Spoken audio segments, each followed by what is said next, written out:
There are people who call themselves servants of God and they do witchcraft prayers on you. What do I mean by when I say witchcraft prayers? Utapata mtu ameenda hadi akafunga bibi yako. Anajua uko na hela. Ataki kuja directly isisemekane fulani na fulani ndio alinimaliza kwa pesa. They go perform witchcraft prayers, they cage you, they cage your mind, it's like you're a puppet to them. Ukikutana tu na wao hivi unapata umetoa do. You give automatically. Hiyo ndio ilikuwa mimi. Nilikuanga napatana na yeye hata kama sina M-Pesa. I used to write a check. Na unapata si pesa kidogo, unapata unampatia 90,000, 50,000, 20,000, you know? And nikapata this thing used to happen with 2 people in that church, particularly 2 people. Lakini kuna mmoja alikuwa too much. So one thing, a character, realize you are under a spiritual umbrella of, they call them spiritual fathers. I don't call them that. I don't call anyone daddy. If you're a man of God, you're a man of God. You're a servant. Unaona? Misi kuna kupatiana hona na kuna kuabudu. I see most people wanaabudu watumishi wa Mungu. So the first thing I noticed when I got into that altar is fear gripped me. Fear mpaka sasa ilikuwa design sitaki kutoka kwa nyumba. Nikitoka kwa nyumba I'm like if I'm driving I'm like nitapata accident. Unaona sasa your mind is like inakuonyesha is deaf all the time. So unapata hata naambia God, me I don't want to leave my kids alone. Aleta tu gari lori ni crash. Nikufe na watu kwa hii gari. You understand? So unapata these things started happening to me. I became depressed. So unapata I'm tithing, I'm supporting the work of God, but I'm being devoured. Seriously. And hii roho haikuwa inaniandama before. I was very much okay. Unapata I'm being devoured. Pesa tu inaenda. Na ujui inaenda aje. You know, when you start doing something, it's like your mind it's being flipped. Hata whatever kama ulikuwa umenunua ya kibiashara unapata unapeana. But then when you realize, why did I do that? Mbona nilipeana zote? But you can't cry to anyone. You did it according to them voluntarily. But I came to realize there's something called mind caging. Wanakukamata kichwa yako. Utatoka hapa, especially if they spot you have money. You understand? So when I noticed I had fear, and even fear of death. Nilikuwa naona kifo kila mahali. And sikuwa na hamu tena ya kuishi. I was just calling death. You know, I was seeing death everywhere. Unaona? Another thing, your control, the spirit of control. What do I mean when I say the spirit of control? Unapata, you cannot do anything without their consent. You must let them know. You must let them know. Pastor, nataka kutembea Mombasa to do ABCD.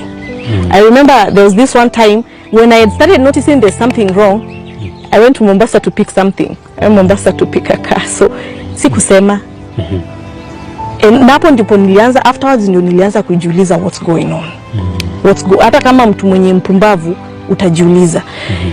My son became sick to the extent I was seeing death over my son. Anahara na anatapika. Akipimwa hakuna ugonjwa. I'm telling this to every viewer.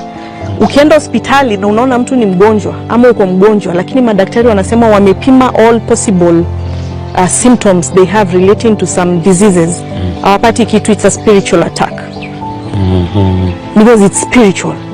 Unajua ingekuwa kimwili, sisemi watu hawezi kuwa utapimwa upatikane na malaria utatibiwa. Lakini umepimwa malaria, sijui dengue fever, amepimwa sijui nini, akapimwa sijui nini. I remember God and naambianga Mungu aniregeshe everything I lost in the hands of these pulpit bandits. In that it costed 32,000 within 2 days. Unatoka kwa hospitali anapimwa nini, unaenda even to Aga Khan nini.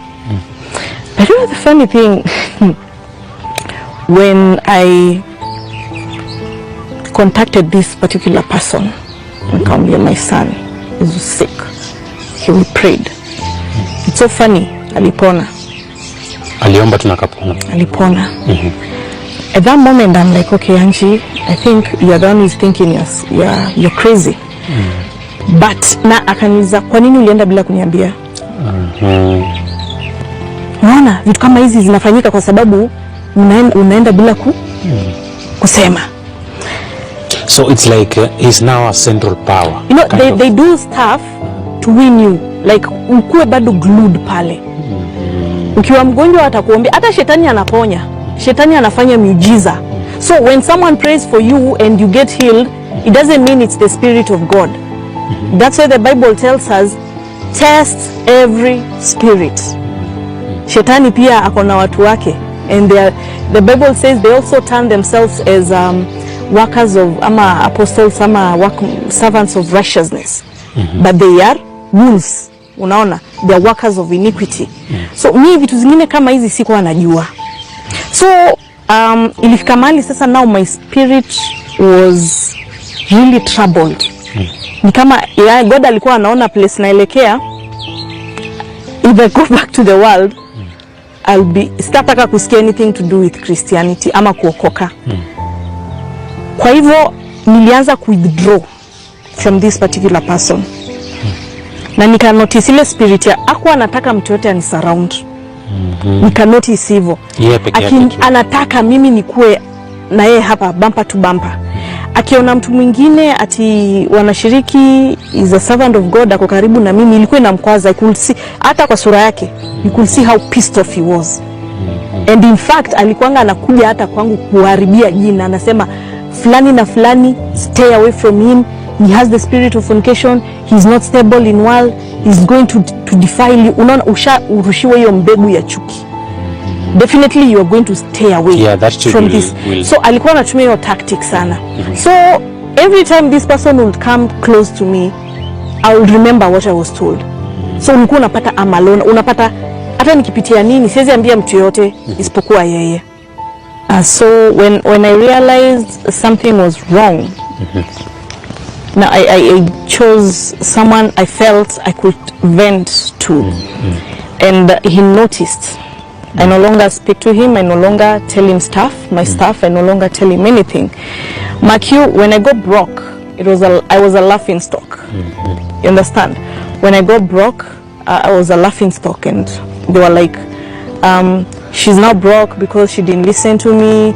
You know, I brought her this and this person, mamfanyie kazi, akakataa, nini, vitu kama hizo. So I was like, oh, okay. So when I was helping you, I was supporting your so-called ministry. I had money. I was not working by then. God had blessed me kidogo. So ukapata, nikaanza kukaa chini sasa najirecollect. Where did I go wrong?